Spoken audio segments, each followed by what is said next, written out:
Welcome, modern day mystics, fellow truth seekers, James and Justin, back again with another reaction video, and we are going to continue our Hindu Saga series on the 10 avatars of Vishnu. We have made it to number 8, which is the Krishna Avatar. It has been quite the journey up to this point. I feel like we learn a little bit something, here and there. These are kind of like really short ones. There's a lot, but I like learning about Hinduism because it just feels like it by osmosis you start to pick stuff up. Words and stuff. And then they surprisingly fit nicely into all kinds of, even if you're discussing some other religion, you can like throw out some Hindu terminology that seems to dovetail with it nicely. Yeah. But anyway, we won't keep you guys waiting. Let's get into it.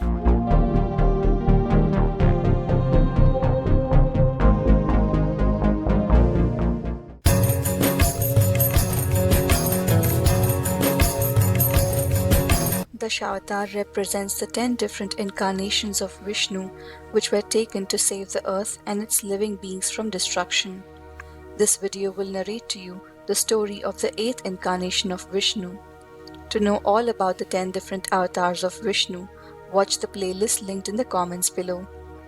The 8th incarnation of Vishnu is often debated to be between Krishna and his elder brother Balaram. But because Balaram is an incarnation of Adi Shesha, the serpent of Vishnu, Krishna is collectively accepted as the 8th incarnation of Vishnu. Krishna, one of the most widely popular of all the Indian divinities, became the focus of numerous bhakti cults, which have over the centuries produced a wealth of religious poetry, music, and painting. The basic sources of Krishna's stories is from the epic Mahabharata and Bhagavad Puran. To know the various stories from Mahabharata, watch the playlist linked in the comments below. There came a time when Mother Earth was unable to bear the sins and cruelty committed by evil kings and rulers. Mother Earth then prayed to Lord Brahma, the creator of the universe, to relieve her from the sinful kings. Brahma prayed to the Supreme Lord Vishnu for his reincarnation and to relieve Earth from those evil rulers. Kans, the ruler of Mathura, was one such evil king. He had a sister named Devaki who was married to Vasudev.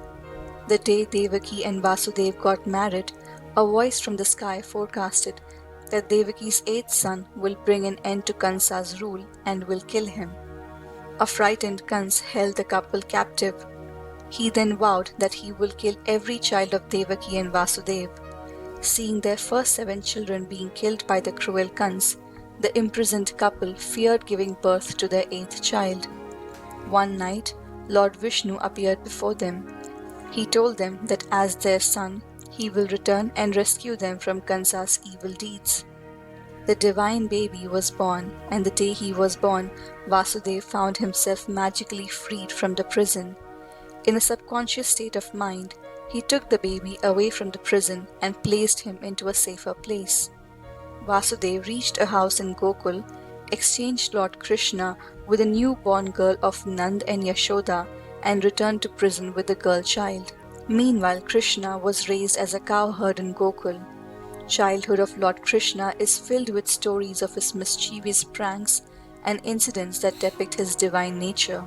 I find out of all of the avatars, I find like Krishna is so influential in the fact that they said even right at the beginning, they made like a whole spot to say like, Krishna has influenced music and art and everything all over the place. And I've definitely seen that, as we've reacted to so many like Hindu videos now at this point, that Krishna really stands out.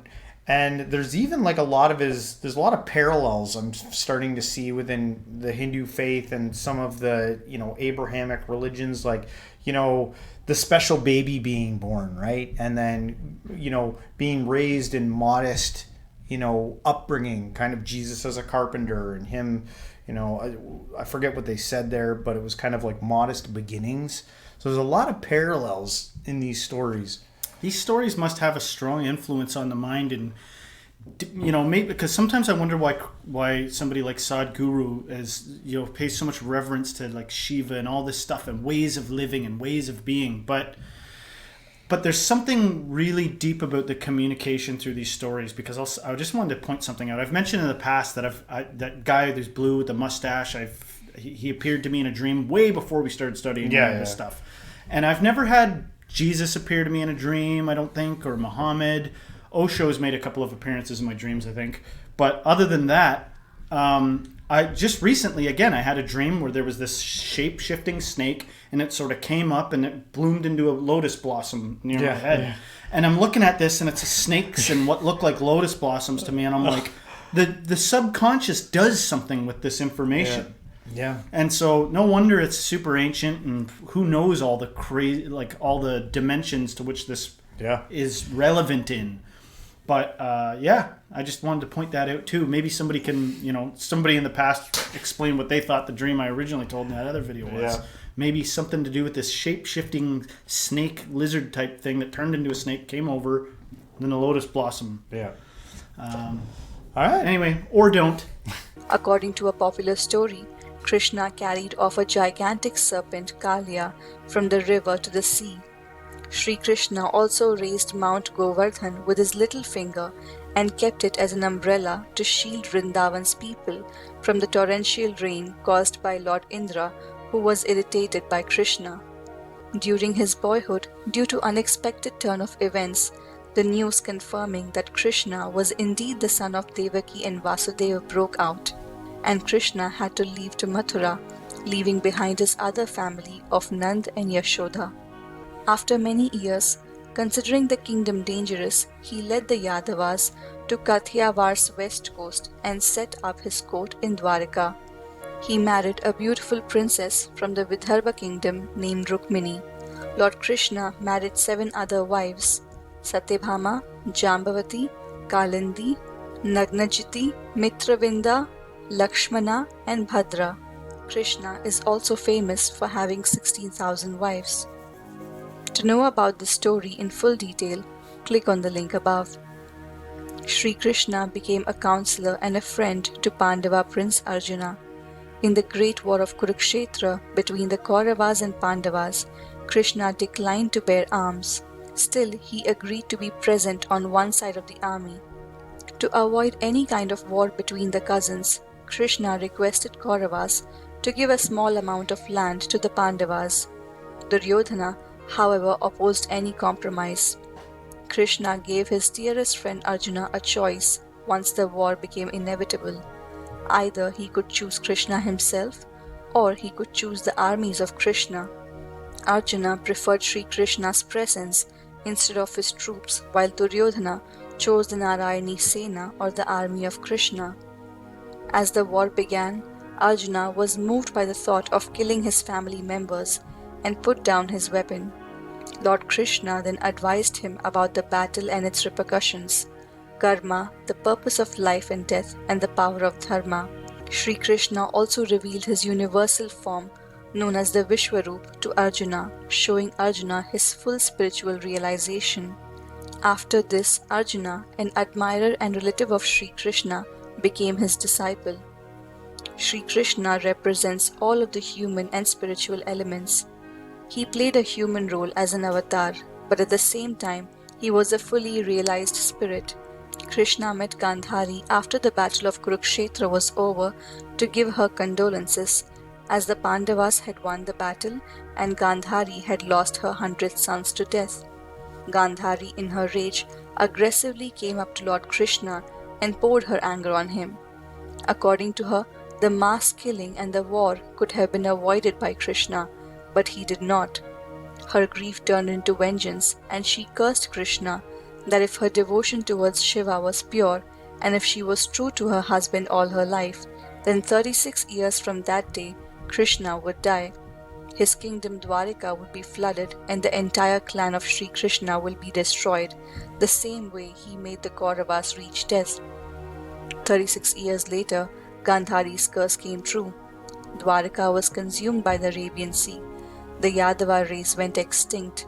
Lord Krishna and Balaram had left the mortal world. Kali Yuga had arrived. The Pandavas felt that there was no purpose left for their existence.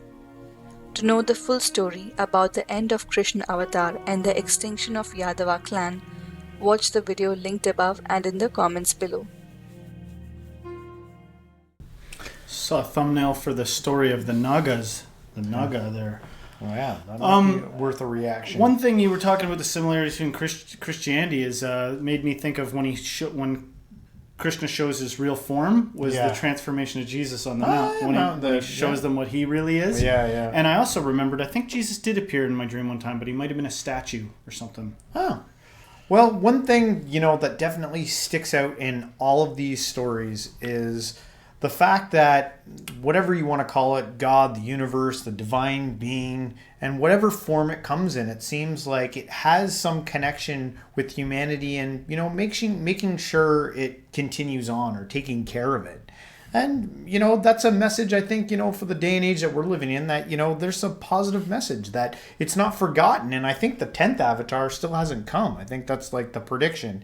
In all these, faiths, it's usually there's like a savior. There's something to come. There's so for whatever bad you're going through now, because it always feels like, the end times, right? Doesn't matter where you come from. People like to point out, like that what's going on, what are the bad problems. And, we're not forgotten. Whatever it'll be, God will show up and do what it needs to do. Whatever that way. It might not be in the way we necessarily want it. But remember the guy we interviewed recently, Ben? What was it? Ben Smith? Yeah. He talked about that there's avatars on the planet right now. Yeah. Remember? He said there's actually a couple of avatars. I can't remember how many he said, but he said there are avatars. He said that there was one that had like kind of put themselves out there as like a known avatar. We need to look into that. So go watch our interview with Ben Smith. Yeah. That was a good one. But yeah, these avatars, I'm not here to prove the validity of their divinity or whatever. But, I can see almost. I don't need to prove anything. I can see the divinity in the helping on the road to awakening, on the road to transcendence or whatever. Yeah. Waking upness. All these. I'm sure all these characters that are now within the zeitgeist, within our mind, will play a role. Yeah. And be something to be regarded. In the great unity of things. Yeah. Well, anyway, we'll end this reaction here. Hopefully you guys liked it. If you did, don't forget to hit the like, subscribe, share this with a friend, and everyone until next time, stay spiritual.